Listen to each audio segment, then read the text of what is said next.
Hey everyone, and welcome back to Default Global. In this space, we have discussions with entrepreneurs and remote work specialists from all around the world. And today we're thrilled to have Karolina Andrijevskaja, a Senior Partnership Manager at Lano. Karolina, we appreciate you being here with us. Thank you so much for inviting me. It's a pleasure. Absolutely. Okay, cool. So, and before we start, could you please provide a brief introduction about yourself and tell a few words about Lano maybe and your current role? Sure. So, yeah, feel free to call me Carly, by the way. I know I provided my full name here. Okay. Everybody calls me Carly, though. And yes, I'm a senior partner manager at Lano. I've been in the business for approximately a year and a couple of months. And at Lano, we basically provide solutions that enable businesses to expand internationally through different types of employment and payroll models. Uh-huh. And I was previously exposed to international employment compliance situation when I was moving from England to Germany. Okay. My employer at the time allowed me to work remotely from Germany, but they did not have a local entity in Germany. And once I moved, I realized that I'm still receiving my salary in pounds, that I'm still contributing my national insurance contributions to England, and therefore that it made me really difficult to settle in Germany. And this was the time when I first learned about employer of record solutions, and this is something that Lano offers. I went through a mini nightmare trying to explain the business that we were both exposed to compliance risks. And long story short, unfortunately, my relationship with that company did not work out. But as I was learning so much about international employment options, I ended up joining Lano. So it all worked out in the end. Okay, sounds good. And speaking about Lano, so as far as I know, Lano covers more than 100 countries, right? We cover 170 countries worldwide. 170, okay. Employer of record model, yes. Okay, that's curious. And with that in mind, I'm just curious about how Lano navigates this complexity of global employment regulations, right? So how does Lano keep up with changing employment laws and just adjust its platform to help companies hire globally without legal risk? That's something that, for example, in my case, my clients ask all the time. I mean, that they need to be kind of aligned with what's going on in a specific country where they're hiring, right? So I'm just curious, how's it possible to do this when you're covering like 170 countries? That is a very good question, and I actually get it very frequently from the partners that I speak to. I find that the employer record solutions emerged during or after the pandemic, and this is where they became more popular because the businesses had to adopt more flexible work models, and most of the platforms also emerged during that time. So that means that most of the providers that are currently in the market are a couple of years old, and that means that getting to know the local laws and regulations within different markets can be very difficult, and Lano acknowledged that. For this reason, we adopted a very different model compared to different employer record platforms out there. Most of the providers that you will find online will have their own direct entities, and that means that they have the full responsibility for keeping up to date with local laws and regulations of all of the countries where they provide services. And at Lano, we have adopted a fully partner-powered model. That means that we work with local partners who own their entities. They are experts within their field. They have probably been offering their services for longer than Lano existed. So therefore, the compliance guarantee is much, much higher. And this model ensures that we can offer the best compliance services to our clients. And I mean, we're a German company as well. Compliance and quality of service is one of the most important things that we want to offer to our clients. And this is how we're able to constantly keep up to date with local laws and regulations and its changes. Okay, so you're saying that in most cases you don't have your own entity in a specific country, you work through partners, right? Only in Germany. Only in Germany where we're based. Okay, so you rely on partners who are kind of experts in employment law in a specific country. Am I right? Indeed, yes. And in some cases, some of our clients can consider that this is not a model that is favorable. And I highly recommend looking into different types of employment options, especially through the model that Lano offers. In most cases, if the company is looking to have something that is reliable, they will probably need to work with a supplier that has been in the market for the longest time. For this reason, I would say that the companies that need flexibility or reliability, once they speak to some of the providers that are different to Lano, they will end up speaking to us as well. Okay. And speaking about this model itself, I mean, employer of record as a service, right? So, as far as I understood, the employee works through some local entity, and it's not even like a Lana's entity; it's your partner's entity, as like we found out, right? And rather than having this direct contract with a specific company that is hiring, right? So they work through a sort of middleman, right? So how does this model ensure that the company retains control and authority over their remote employees, right? Because I mean, you're hiring someone, but that person, that employee, he or she works for some Brazilian company, and it's not even Lano name that he works for, right? And it's not the company that in fact hired him, right? So it's just some third party companies, right? So with that in mind, how does this model ensure that the company can really retain this control? Sure. So the task that the employer of record company is providing, or the service that it's providing, is compliance. All we ensure is that you are able to have the worker working for you internationally legally. If you don't have the local entity established in that country, you will not be able to have that worker working for you full time, unless they're independent contractor or if you open a jurisdiction there. We, as a provider, will ensure and consult all of the things relating to the contract. So what are the local benefits that employee should be receiving as they're working for you full time? If, for example, the client decides that this full-time worker that they want to hire internationally will not be eligible to any local benefits, that is simply illegal, and we would not be able to provide services to this client. And of course, we would consult them that this is impossible, unless they consider different types of hiring models, which would be contracting. In this case, not all employment benefits are eligible. So our job is the consultation, and the intending employer remains in full control when it comes to the duties that the employee will be performing. So for example, if the employer acknowledges that the worker has done a really good job and they decide to give them a promotion, of course, we will execute and we will listen to all of the requirements of our client. And if there's any changes that need to be to the contract, we will execute. If then, for example, there's gross misconduct and the contract needs to be terminated, of course, we will follow the clauses of the contract to execute the termination, but we cannot just follow the wishes of the employer if they just decide to cut this employment short and not follow the contract. So we will always ensure that we're the legal mediator between the employer and the employee. Okay, got it. And speaking about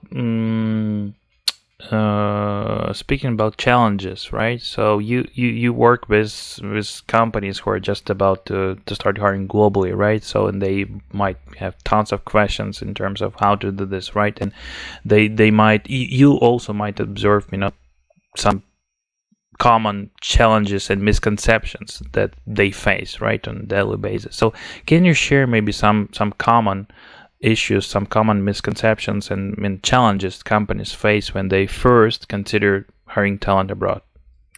I think one of the most common misconceptions that I see, especially when I speak to some partners and potential clients that were exposed to remote work very recently, is that they don't necessarily know of all of the options out there And the amount of misconceptions is probably impossible to mention in the 20 minutes that we have, but one of the most frequent ones is that in order to expand internationally, that you will need a local entity.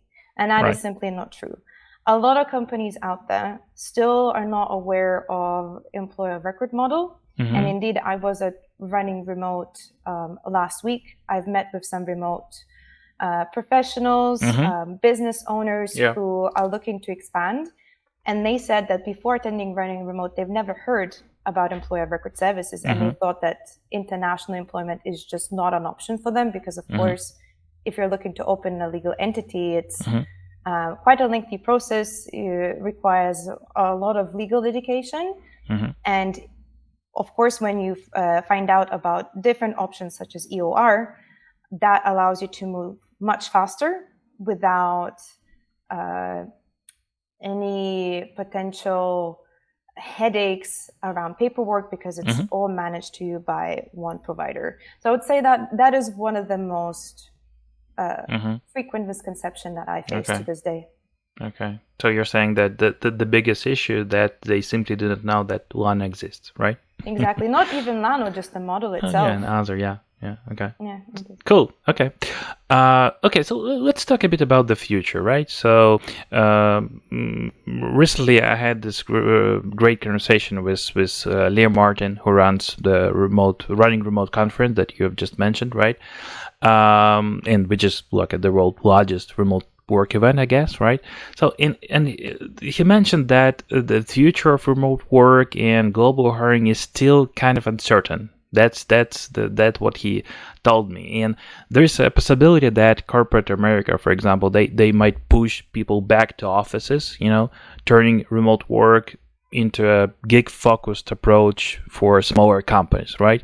So I would like to hear your thoughts on this. What is happening in your space at this point, right? And how do you see remote work and global hiring, evolving over the maybe next 5 years? I've heard a lot of opinions about this as well, especially at running remote. I spoke to quite a few consultants who had different types of opinions, but inevitably, the future of remote work is also shaped by the talent who is looking for opportunities. Right. And the amount of freelancers and independent business owners with today's media is emerging. A lot of people realize that they can sustain their lifestyle without being employed by pursuing social media careers, influencer careers, and this is something that is almost idealized. And for this reason, I really hope that companies realize to attract talent, you will need to adopt more flexible models. Otherwise, this talent will not choose to come to you. This is a great example if you look into Airbnb on Spotify. When a couple of years back, they released the remote work policies and the visits to their careers pages skyrocketed because, of course, people want the flexibility and they also wish to have the security that comes with full-time employment. So as well, when I was at running remote, there was an interesting research presented by a Stanford University student, and she looked into the study where she asked workers about potentially returning to the office and what it would take for them to come back to the office full time. Apparently, based on her research, these workers would need at least 70% pay rise to return to the office full time. Okay. So it shows that most of the workers are rather choose the remote work benefits rather than higher pay rise. Okay. Yeah. It makes sense. Totally makes sense. Let's then talk a bit about compare like employer of record model, right, with contracting. I guess Lano also provide contracting form of hiring, right? Do you do this? Yes, of course. We are able to support any companies that are looking to hire independent contractors as well. Right.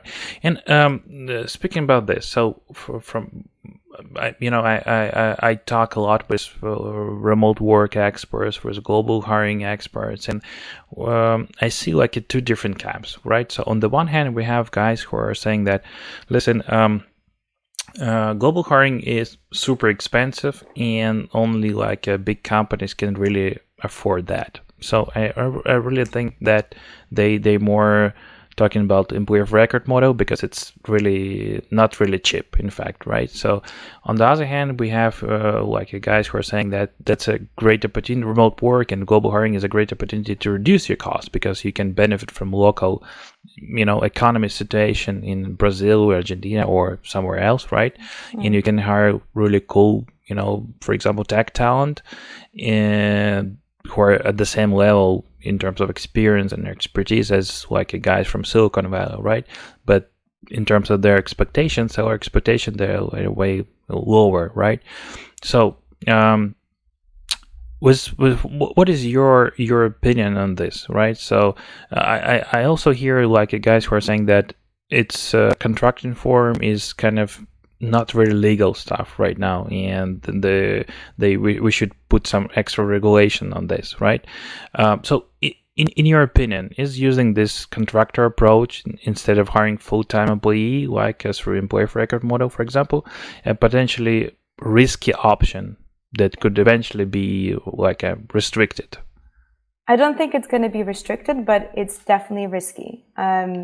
When a company is looking to hire workers through an independent contractor model, one thing that they need to consider is potentially misclassifying these workers. Right. And in different countries, this will mean different things. In general, worker is classified by the local government where they're based through their tax lens. And general rule of thumb, I would say, is that an independent contractor is indeed somebody who is independent. So you have a limited amount of control over their work or over their work life. Yeah. In most cases, if you're looking to hire contractors internationally and you're going to have a really large team, you have to consider that these workers cannot work for you full time. In some cases, they cannot have company equipment. They cannot have even a company email. There's a lot of really tiny details that then surface into the surface that can misclassify this worker, which basically means that this independent contractor should indeed be and is full-time employed. And for this reason, the company is eligible for paying all of the social security and taxes that are eligible to be paid on behalf of this employee. So for the period of time that this independent contractor worked for you, the company will have to pay all of the social security contributions since the day they started the project. And this was the situation that I was exposed in the past, that I was very nervous about, and I've done a tremendous amount of research in regards to myself and the company. And what I found is that employers still don't take this too seriously. But if you are looking to hire a team of independent contractors and you don't look into the local laws and regulations in regards to how these workers misclassify, you could fall into a lot of legal trouble.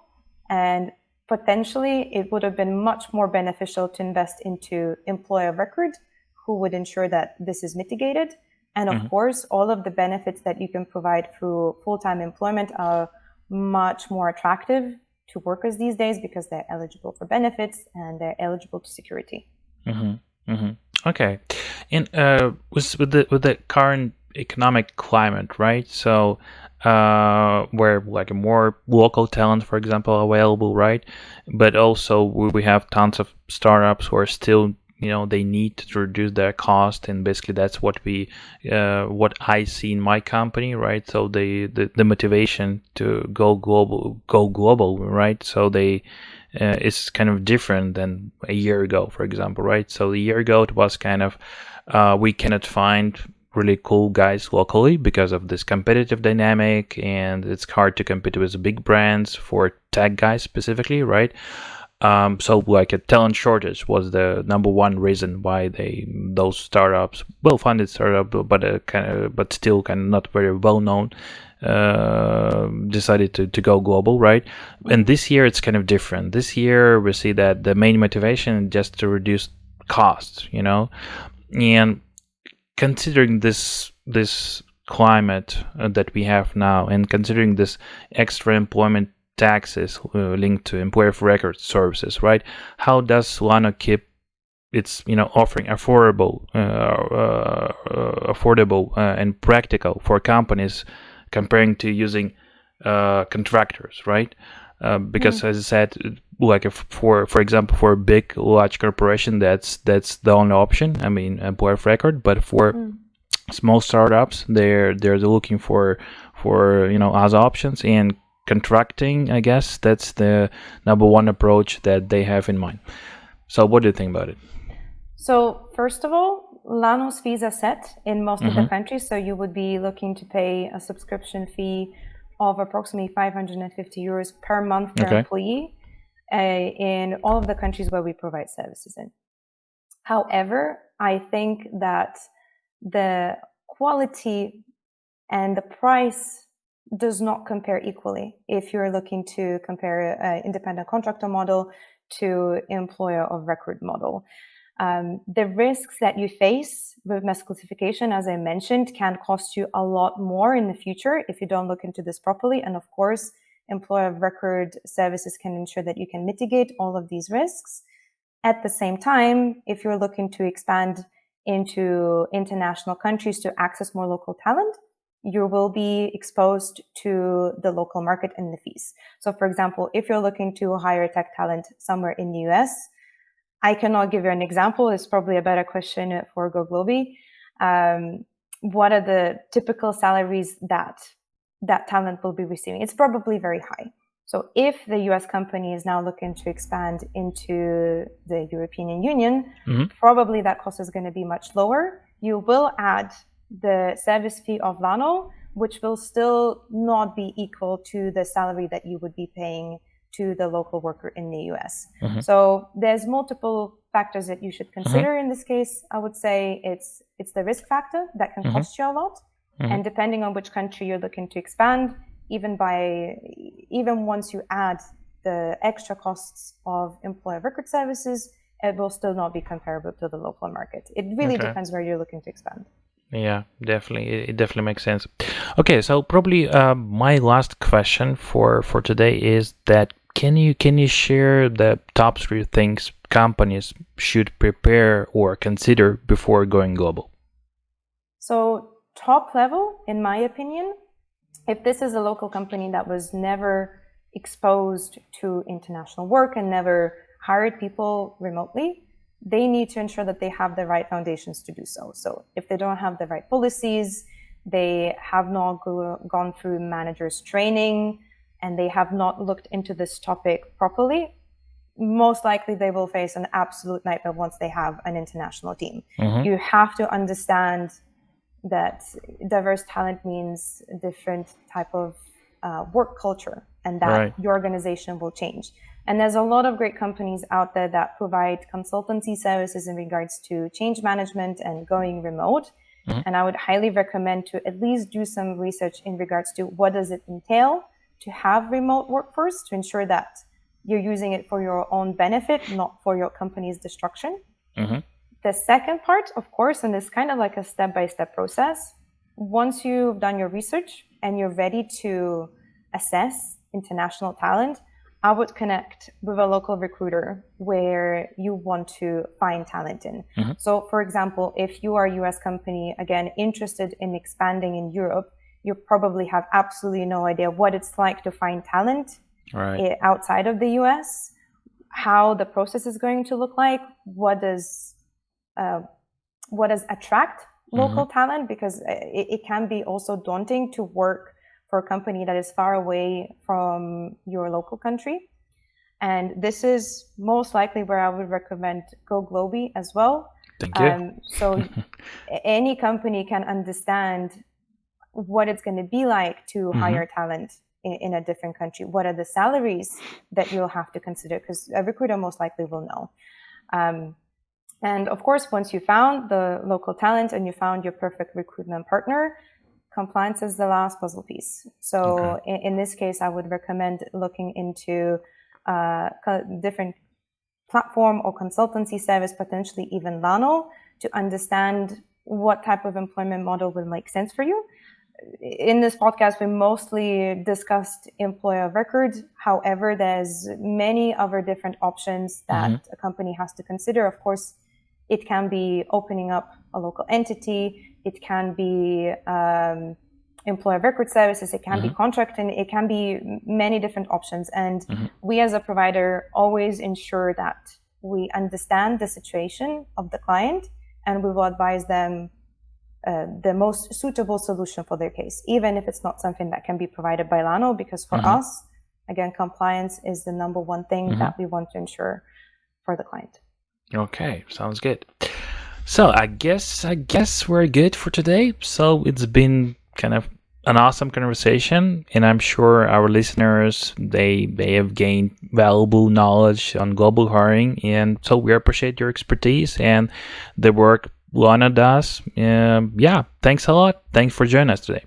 Thank you, Vit. It was a pleasure. See you next time. Absolutely.